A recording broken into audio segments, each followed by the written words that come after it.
Hello guys! So for today's video, magluluto tayo na naman ng ating minamahal na pansit. So, ang aking mga ingredients ay na-prepare ko na. Ito may pork, may beans, may pechay, may broccoli, may carrots, at ito ay garlic and onions. Wala po tayong cabbage kasi maraming gulay na masisira, kaya inuna ko yung madaling masira na gulay. Meron naman dyan cabbage pero mas matibay yun kaysa tong pechay at broccoli, madaling masira. So yan ang aking ingredients for today sa pagluluto ng aking pansit. Tapos ngayon, andito naman yung kalan. Yan. So, sinindihan ko na siya. Huwag mo nang pansinin yung kalan kasi nagluto ako ng kamote kaninang ay kagabi. Hindi ko na nilinis. Lilinisin ko yan mamaya. So, yan. Painitin na natin ang ating kawali. Tapos, lagyan ng kunting mantika para igisa natin ang ating yan. Tama na yun. Ilagay natin ang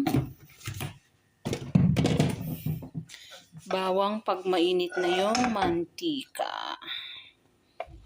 So, ayan guys. Painitin muna natin ang ating kawali. Saka natin ilalagay ang ating garlic.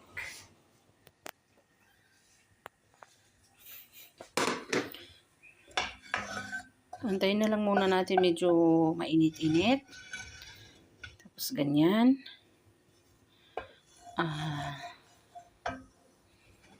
Ganyan po tayo magluto.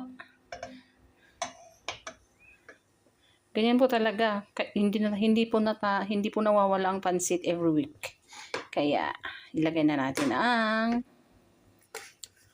garlic.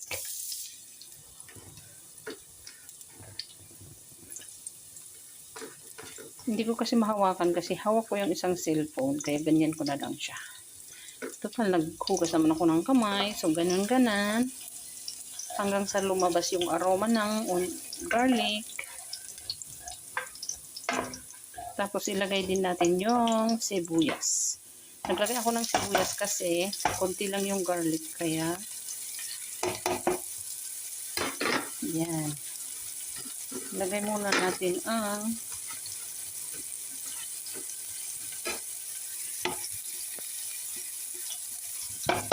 hindi ko maano siya. Yan. So,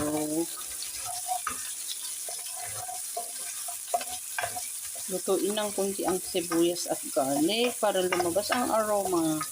Tsaka natin ilagay ang ating pork meat. Yan.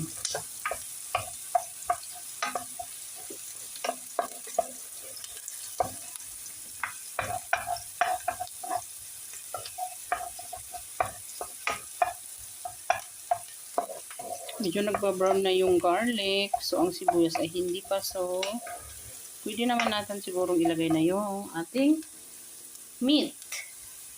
So, ang ating meat is matubig. So, gawin natin kamay. Kasi nahugas naman tayo ng ating kamay. So, yan. Para hindi malagay yung tubig. Tapos, hugasan natin ulit ang ating kamay dito. Para hindi tapos asa na yung pamunas sa ating kamay. Yan. Punasan ang kamay. Tapos left-handed kasi ako eh. Yan. Lutuin ang karne hanggang ito'y maging tender. Saka na natin ilagay yung mga gulay. Tapos ganyan, ganyan.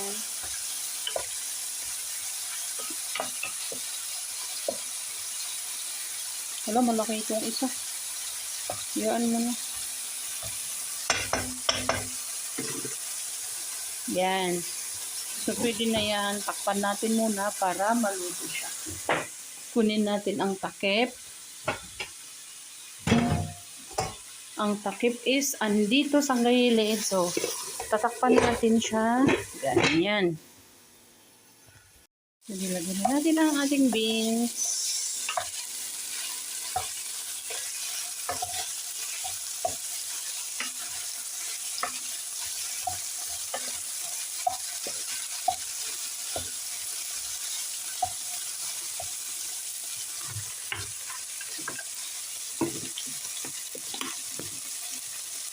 Ay, okay.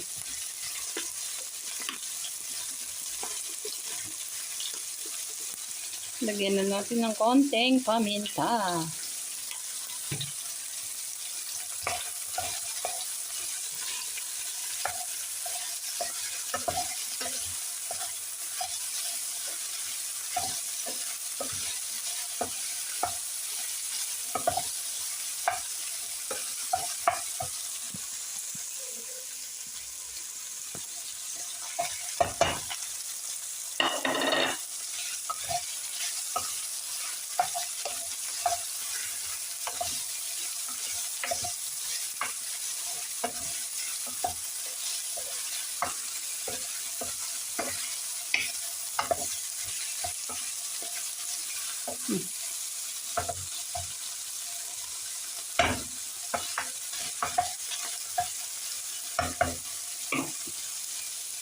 Lutuin ng konti ang carrot at beans.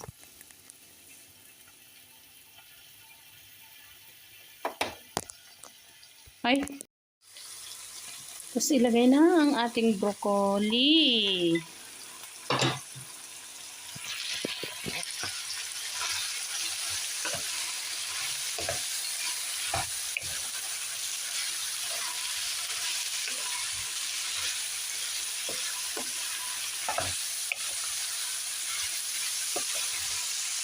Marami ang gulay.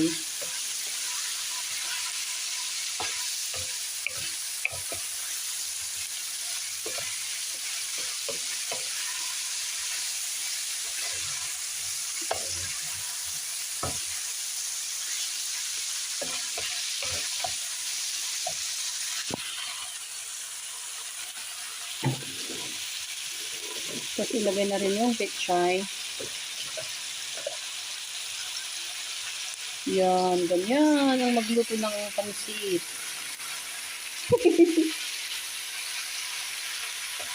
Ako lang naman to. Jinky Vlogs version. How to cook pansit. O, diba?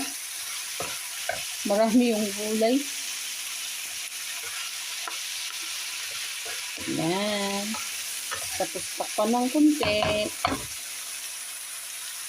Takpan lang ng kunti upang maluto yung pechay. Tapos salain ito. Ilagay ito sa isang lagayan. Okay. So yan, nilipat ko sa isang lagayan upang lutuin na natin ang ating pansit.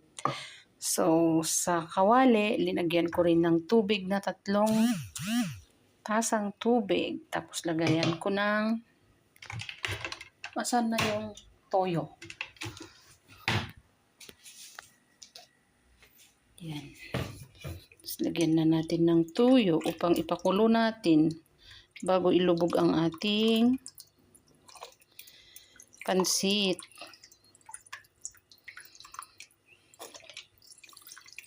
Kontrolin muna natin to, saka natin lagyan ulit pag nahalo na yung gulay. So yan, pakukuloyin na natin tong tubig na to bago natin ilagay ang ating pansit bihon. Ito ang aking ginamit na pansit. O yan. Golden Q.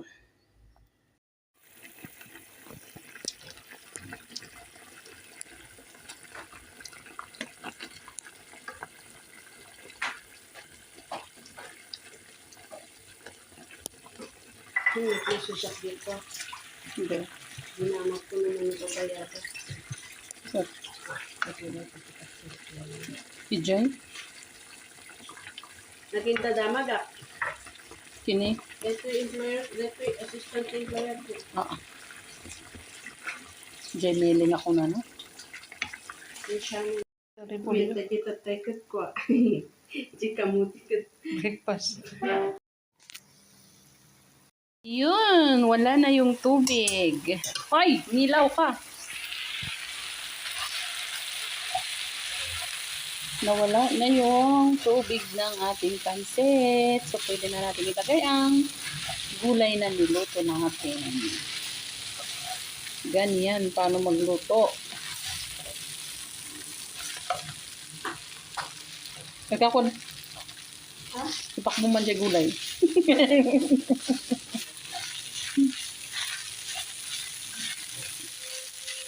Ilagay na natin ang gulay. Sige, tagam.